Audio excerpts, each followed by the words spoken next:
how to add sticky notes at home screen on your Android device. Hello everyone, I'm here to guide you how you can add sticky notes to home screen on your Android device.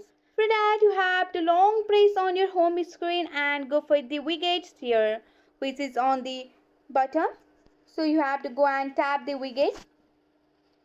So to add your sticky notes to your home screen, you have to scroll down and go for your note option here.